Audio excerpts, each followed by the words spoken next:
Bien amigos, ya estamos aquí con Gerardo Antí, sociólogo, especialista en energía, cambio climático e hidrocarburos, investigador del Centro Latinoamericano de Ecología Social, el CLAES, ex asesor de la UNESCO en la Oficina Latinoamericana de Ciencia y Tecnología, también ha sido observador en varias conferencias de Naciones Unidas sobre cambio climático y evidentemente algunas jornadas, ¿verdad?, determinada la COP21, la cumbre sobre cambio climático en París. Lo tenemos aquí para que hable de lo que más sabe y lo queremos escuchar, porque ya hablábamos con Gerardo de que había distintas visiones. De hecho, yo también he recibido la evaluación del Acuerdo de París que me ha enviado Gerardo por parte del CLAES, del Observatorio del Desarrollo, esta iniciativa del CLAES, que en donde ya más o menos sé por dónde va la cosa. ¿Te va bien, Gerardo? ¿Cómo estás? Sí, muy bien, a pesar de la lluvia, que me costó un poco, me mojé un poco para llegar. Bueno, te agradecemos muchísimo. Pero bien de bien. Bueno, un placer que estés acá, ya hemos estado en otra oportunidad contigo y realmente queríamos que estuvieras aquí para hablar de esto. Si te parece, vemos un minutito, ¿verdad?, a Ramón Méndez, el delegado uruguayo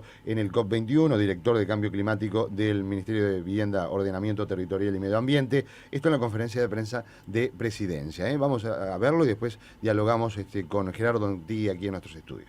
Este acuerdo es una especie como de gran constitución. Ahora hay que escribir las leyes, los decretos, las reglamentaciones, todo aquello que haga posible el aterrizaje de estos grandes objetivos y estos grandes instrumentos que se construyeron, llevarlos efectivamente al camino que garantice todo lo que los países nos comprometemos a realizar a través de este acuerdo. Pero indudablemente es un paso histórico, no es que sea simplemente una acumulación de hechos o colocar en un papel algo que ya se venía haciendo, sino que es un punto de quiebre absolutamente histórico. Greenpeace, por ejemplo, titula Punto de partida para el abandono de los combustibles fósiles. La WWF indica que el Acuerdo de París abre el camino para combatir el cambio climático y los gobiernos del mundo llegaron a un acuerdo global hoy en París que sienta las bases de los esfuerzos a largo plazo para luchar contra el cambio climático. Estos son algunos de los comentarios que uno puede encontrar, ya no de los gobiernos, sino de las propias organizaciones que durante años impulsaron, apoyaron, exigieron para que efectivamente se llegara a este paso que ellos mismos califican de histórico. Bien, allí estaba Ramón Méndez en la conferencia de prensa. Después aconteció todo lo que pasó, se dio la cumbre. Yo te voy a dejar ya directamente a vos, Gerardo, que hables de todo esto. Pero lo primero que, por ejemplo, me chocó, además de esa imagen de los aplausos, donde yo te comentaba fuera de micrófono, estaba Al Gore y todo el mundo aplaudiendo, y se habló muchísimo de este acuerdo. De las primeras informaciones que recibí fue, por ejemplo, la de Hansen, ¿verdad?, uno de los precursores, pioneros de alertar en el cambio climático, que dijo bastante lapidariamente que creía que el Acuerdo de París era un fraude. Bueno, ahora sí, te escuchamos porque seguramente tenés mucho para hablar, ¿no? Sí, no, espero no hablar yo solo, que podamos pero conversar. Te queremos escuchar porque sabés de esto. Entonces... El problema para mí es el siguiente. ¿Cómo evaluar o cómo evaluamos el Acuerdo de París? Si uno piensa en términos de cuál era el acuerdo que se podía lograr, seguramente el acuerdo es exitoso, porque reúne aquellas cosas que se podían lograr. Digo, en ese sentido, está muy bien que se felicite al presidente de la COP, Laurent Fabius, por el trabajo que hizo.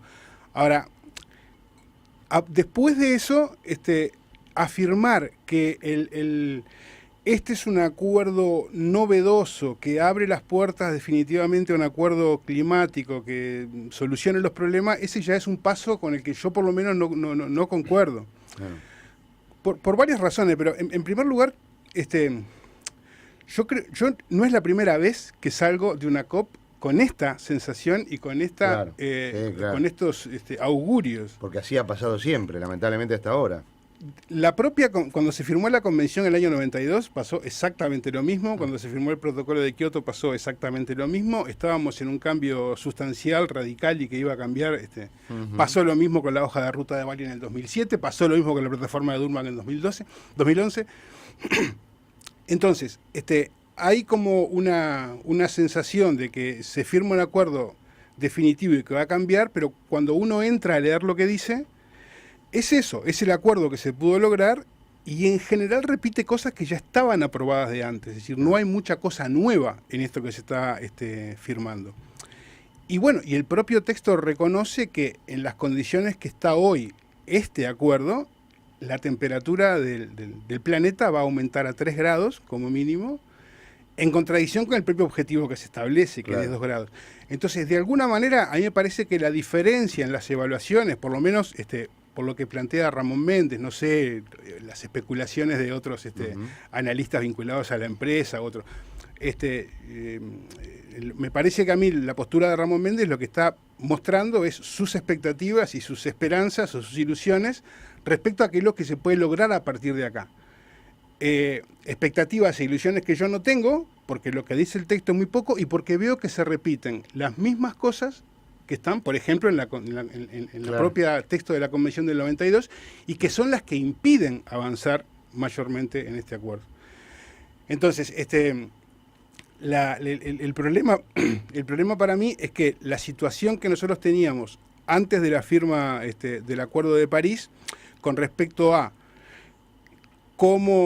cuáles son los países que van a reducir, cuánto los países van a reducir, cómo se va a financiar, qué países van a poner el dinero, a quiénes se les va a compensar, todo eso está exactamente igual que antes de que se firmara este acuerdo, y este acuerdo no lo resuelve.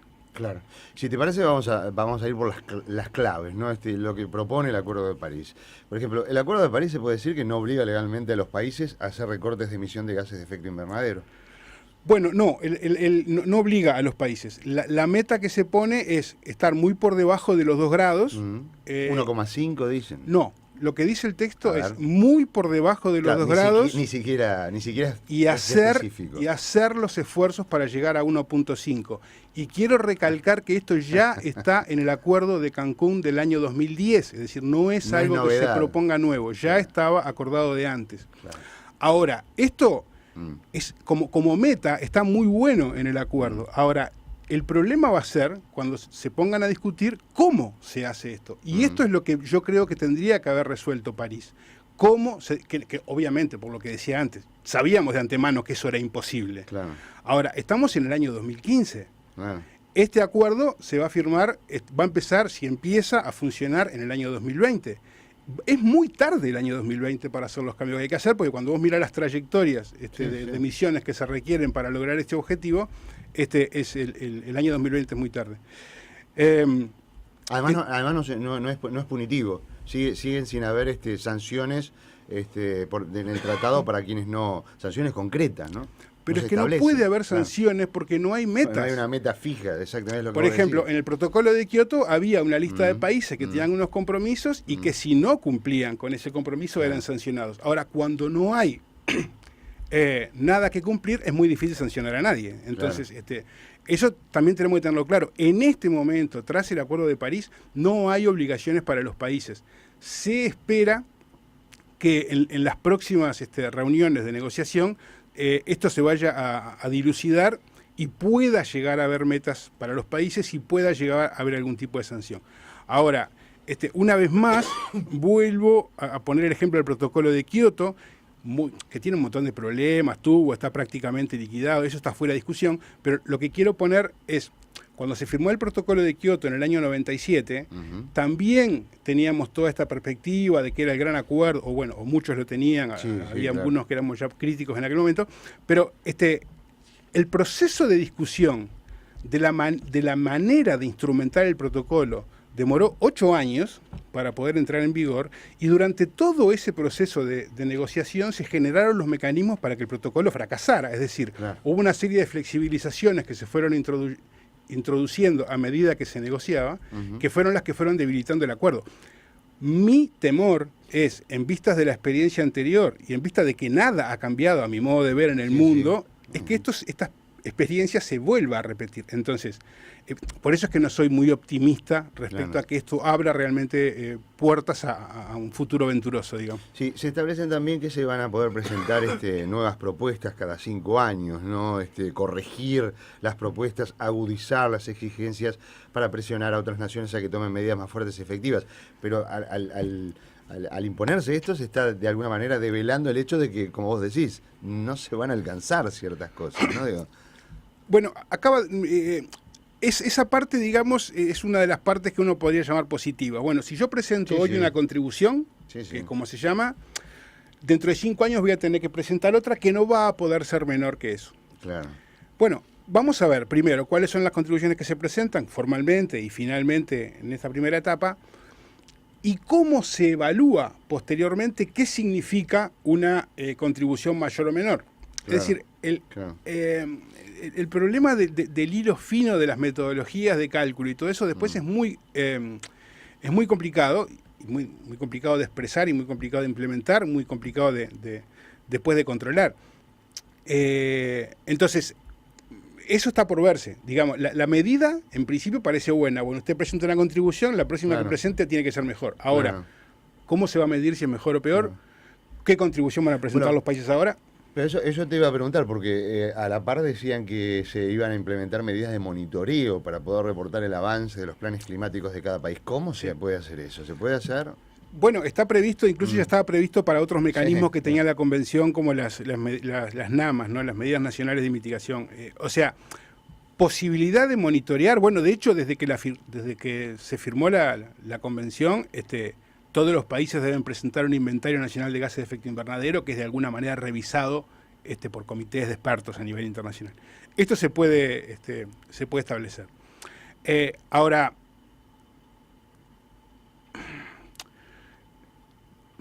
lo que es complejo es medir, por ejemplo, no se sabe bien qué debe contener una contribución nacional. O mejor dicho, el texto dice que podrán contener tales o cuales cosas, pero no obliga tampoco Claro. a ser presentada de cierta manera. Ujú. Entonces, por ejemplo, si uno presenta bueno, el caso de Uruguay, por ejemplo, que entre las metas dice, bueno, vamos a reducir un 33% ¿cómo ¿La se llama emisión? esto? La intensidad de carbono Ajá. del kilo de carne producido. Ah, la fresca. Difícil, no sé. cómo se Yo que puede no sé hacer. si es difícil o no, No, pero no, hay una manera de medir eso y hay otra manera de medir cuando un país dice, bueno, yo hoy emito 100 y mañana voy a emitir 90. Claro. ¿Verdad? O sea, Sí. el tipo de análisis o el tipo de monitoreo que debe hacerse es diferente. Y también hay un problema en esto, por ejemplo, de cómo van a reportar. Hay una larga discusión desde hace muchos años en la Convención acerca de cómo se debe reportar, porque muchos países, sobre todo los países en desarrollo, entienden que el monitoreo y revisión de sus contribuciones, en este caso, o como se llamaban antes, o algo parecido que Sí. eran las NAMAs, ellos entendían y entienden que este tipo de monitoreo puede ser algo así como una intervención en sus economías internas que no están dispuestos a que sean revisados. Entonces hay ciertos límites Claro. que políticamente va a ser difícil que esta revisión sea Sí, extremadamente exhaustiva. Sí, sí. Bueno, a mí un tema que me ha preocupado muchísimo es el hecho que leía un artículo de Víctor Baqueta el otro día a este respecto y linkeaba él incluso con el blog de David Hahn, que es uno de los CEOs que trabaja para Shell, en donde, bueno, ellos sí con bombos y platillos festejaban el hecho de que se instaurara de alguna manera incipientemente estas nuevas tecnologías de encapsulamiento del carbono en el subsuelo de la Tierra. Lo que yo decía es gráficamente, esto sí que es gráficamente, no entiendo nada, Gerardo, comprenderás, pero digo, para mí, de sentido común, esto es gráficamente meter la basura debajo de la alfombra, ¿no? Sí, hubo una larga discusión previa a la convención, a esta COP, Sí. perdón, que era si se iban a fijar topes o límites respecto a las emisiones, o si se iba a hablar de descarbonizar la economía, o si se iba a hablar de emisiones netas cero, que es lo que finalmente se terminó aprobando. ¿Qué quiere decir emisiones netas cero? Que no importa tanto la cantidad de emisiones que yo tenga, sino que yo pueda compensar esas emociones con remociones o secuestro de CO2. Que es esto que hablamos, ¿no? Claro, en el Estas caso de tecnologías que hablamos que... hay varias maneras. Sí. Pueden ser naturales, Sí. digamos, o artificiales, o con otras tecnologías. En el Uruguay el caso típico es el de la forestación, que Uruguay ha reducido y reduce mucho sus emisiones por lo que captura en la forestación. Pero también hay otras nuevas tecnologías que tienen que ver con este tipo de cosas que tú mencionabas, como capturar el carbono y almacenarlo en el subsuelo.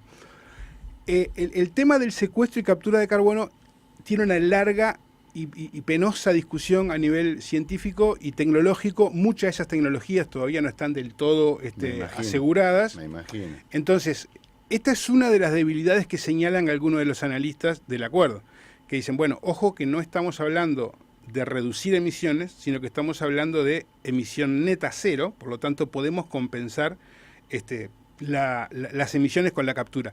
Y de ahí seguramente viene este comentario que tú mencionabas, de la empresa Shell, porque evidentemente abre una posibilidad a que se pueda continuar consumiendo petróleo utilizando estas tecnologías. Yo acabo de leer hoy unas declaraciones de un ministro australiano que estaba contento porque él estimaba que el Acuerdo de París iba a significar que su carbón iba a ser más requerido en el mundo, como que iban a exportar más carbón a partir de este Acuerdo de París por las particularidades del carbón australiano. Pero lo que quiero decir es que tiene bajo contenido, etcétera, ¿no? Y lo que quiero decir es que evidentemente para la industria fósil fue de alguna manera también una concesión, una tranquilidad que esto apareciera.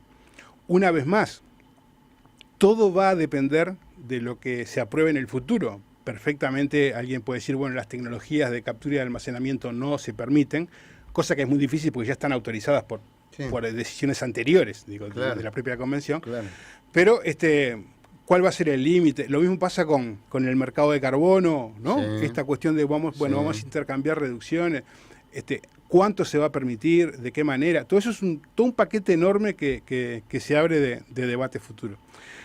Yo diría que de todas maneras, estos son como, si se quiere, los dos puntos centrales del acuerdo, ¿no? Primero, que el límite se establece en 2 grados, que cuando se habla de emisiones, se habla de emisiones o remociones, que de las dos maneras por igual, y lo otro es el plazo, porque lo que dice el acuerdo es que el pico de las emisiones, es decir, el momento en que se va a llegar, va a ser lo antes posible. No hay una fecha. Claro. Va a ser lo antes posible. Esto es muy importante porque el pico de emisiones globales de gas de efecto invernadero marca 2 cosas. Primero, la posible trayectoria futura, es decir, hasta dónde podemos llegar. Y lo segundo, lo que marca es el costo de la transición. Porque cuanto más tarde y más arriba esté este pico, más costoso va a salir la transición. Hace ya 3 o 4 años, la Agencia Internacional de Energía estimaba que el costo se aumenta, el costo de reducir la curva esta era de $500 millones cada año, lo que aumentaba el costo. Entonces, cuanto más tarde sea este pico, más nos va a costar bajar en el sentido económico y más lejos podemos llegar en el aumento de la temperatura. Y el otro tema es que este equilibrio del que hablábamos de cero neto, es decir, que vamos a tener tantas emisiones como remociones, por lo tanto no se va a acumular, pero puede ser por restar emisiones o por va a ser en algún momento de la segunda mitad del siglo. Y los datos que nos propone o que proporciona la ciencia dicen, bueno, que este límite tiene que estar ahí en el entorno del 2050, 2060, tenemos que estar llegando a este cero neto. Pero bueno, lo que abre la posibilidad del acuerdo es que esto, no sé, llegue al 2090 o 2099. Claro, totalmente.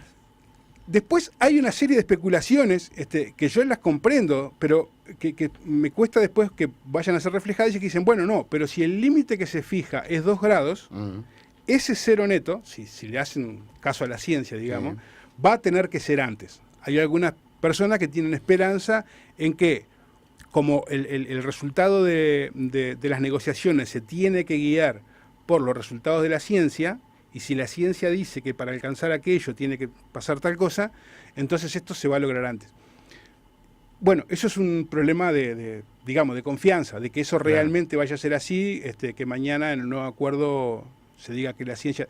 Y la ciencia además en general establece también cierto tipo de trayectoria con cierto tipo de costos. Los países pueden decir en un futuro, no, vamos a postergarlo y lo hacemos más caro después. No sé, hay que ver. Pero de verdad, en el sentido de metas y límites, el acuerdo es muy ambiguo, así como está, nos lleva de cabeza por encima de los 3 grados, y todo va a estar en lo que se vaya a resolver a futuro, que como digo, yo no veo, como no veía antes, que condiciones ya pasaste para que, varias de estas, así que... Pero además, es lo que dicen todos, bueno, en las condiciones actuales es el acuerdo que se podía firmar. Bueno, esas condiciones actuales son las mismas de los últimos 20 años y seguramente sean las mismas en los próximos 10. Yo por lo menos no tengo ningún elemento para juzgar que eso va a ser diferente.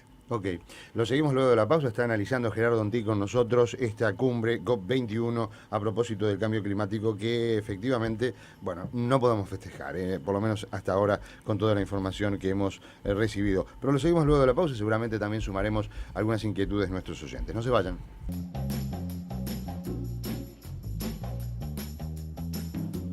Bien, y seguimos con Gerardo Donti, sociólogo, especialista en energía, cambio climático e hidrocarburos, investigador del Centro Latinoamericano de Ecología Social, el CLAES, analizando esta COP21, esta cumbre climática de París que acaba de terminar con estos resultados que ya más o menos adelantábamos. Estaba bueno la charla que tras cartón enseguida, que cortamos la emisión y fuimos a pausa, manteníamos con Gerardo, porque claro, lo que decimos con Gerardo, bueno, primero que estas temperaturas que tenemos, ya tenemos 1 grado por encima, ¿no? De lo que deberíamos tener.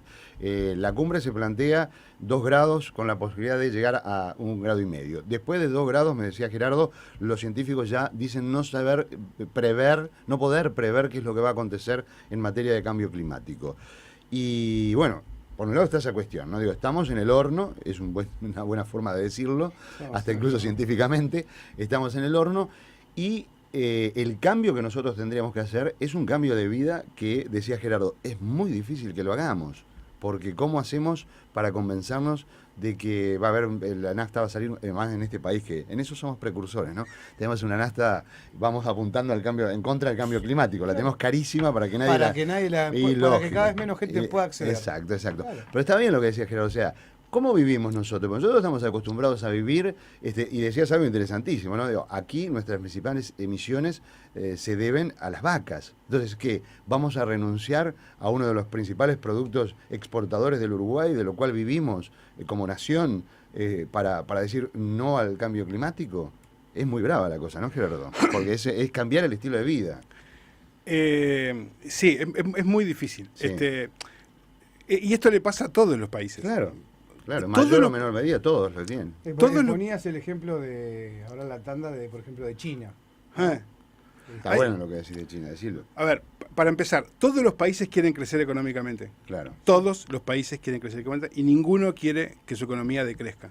Lamentablemente, hasta el día de hoy, el crecimiento de la economía va asociado directamente con las emisiones, salvo en los últimos 3 años con la Unión Europea, pero es un caso muy particular que podemos analizarlo con un poco más de detalle después. Pero el mundo funciona así. Sí, si vos querés crecer la economía, necesariamente van a crecer tus emisiones.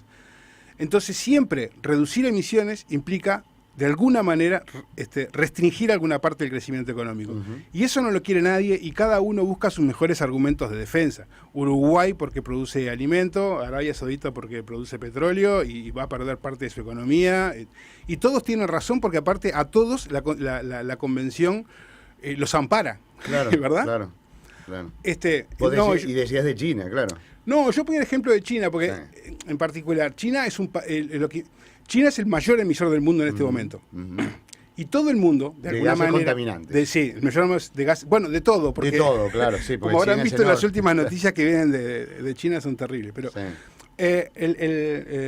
China es el mayor contaminante, el mayor emisor de gases de efecto invernadero y, de alguna manera, todo el crecimiento de su economía de los últimos años ha estado basado... yo diría básicamente en 2 cosas, en bajas regulaciones sociales y laborales y muy escasas regulaciones ambientales. Claro. ¿Sí? Entonces, parte del crecimiento de la economía de China está basado en tener mayores emisiones, utiliza mucho carbón para la generación de energía y para la producción. Y si China quisiera reducir sus emisiones cambiando a energías renovables, en algunos casos podría ser tecnológicamente viable, o en otros no, pero seguramente la producción china se encarecería muchísimo, dejaría de ser competitiva en el mercado internacional y su economía se desplomaría. Y se repercutiría en el mercado mundial, porque China es el que alimenta la economía global hoy en el planeta. Entonces, no solo... Porque, por ejemplo, en el caso nuestro, o en general de América Latina le exporta muchísima materia prima a China, pero además compra muchos productos baratos de China. Claro. Entonces, el encarecimiento de la economía de China tendría 2 problemas. Primero, recortaría nuestras exportaciones, porque Sí. China ya no compraría lo que compra, Sí, y en segundo lugar, encarecería nuestros productos de consumo. claro. O sea, en el caso de Uruguay, Argentina, Perú, Ecuador, todos los países que tienen sí, exportaciones hacia China e importaciones, tendrían un gran problema económico por reducción de exportaciones y encarecimiento de los productos. Entonces, ¿de verdad están todos interesados en que China reduzca sus emisiones? Porque el crecimiento de China, que es el motor de la economía global, se basa en el uso del carbón. Sí, sí, sí. Sí, sí. Bueno, de hecho lo que hablábamos, ¿no? Vivimos en una etapa de la historia donde la humanidad se nutre de los hidrocarburos. De los Entonces, combustibles. yo diría, los uruguayos, por ejemplo, Mm. yo sé que me van a tirar con todo, van a No, ayudarlo, no, van a no, ayudar no. los mensajes. No, no, no. ¿Están dispuestos a exportar menos vacas para reducir el efecto invernadero? ¿Están dispuestos a comprar autos, celulares, computadoras más caras porque los chinos van a dejar de producir y entonces le empezamos a comprar a los limpios europeos? ¿Estamos dispuestos a eso? Claro. Entre otras cosas, la verdad es que hay que cambiar todo un estilo de vida. Ahora, tras cartón también decíamos con Gerardo que evidentemente va a haber que hacerlo, porque vos me decías que para tener condiciones similares hay que remontarse a la época glacial, ¿no? No, claro, hablando de cómo venimos con esto del clima, qué sé yo, toda la investigación científica que se ha desarrollado hasta ahora lo que indica es que los niveles de dióxido de carbono que hoy existen en la atmósfera se ha rastreado hasta 1 millón de años hacia atrás por metodologías Escuchen esto, de vista de análisis de carbono en los hielos y en zonas Claro. glaciares Claro. prehistóricas. Claro. Y el contenido de carbono hasta 1 millón de años atrás nunca llegó a los niveles de hoy en la atmósfera. ¿Se dan cuenta de esto? Es impresionante, ¿no? Estamos hablando Entonces, de 1 millón y- de años hacia atrás. Sí, y lo que ya sabemos es que los gases que hoy están en la atmósfera y que nos han llevado a tener ya un grado de aumento de temperatura respecto a la industrial, ya sabemos que van a estar por lo menos 1000 años en la atmósfera, hacia el futuro. Terrible. Es decir, nosotros ya estamos en el cambio climático. No, o sea, Sí, sí, sí. cuando uno analiza o lee los textos de Naciones Unidas, de la CEPAL, ¿no?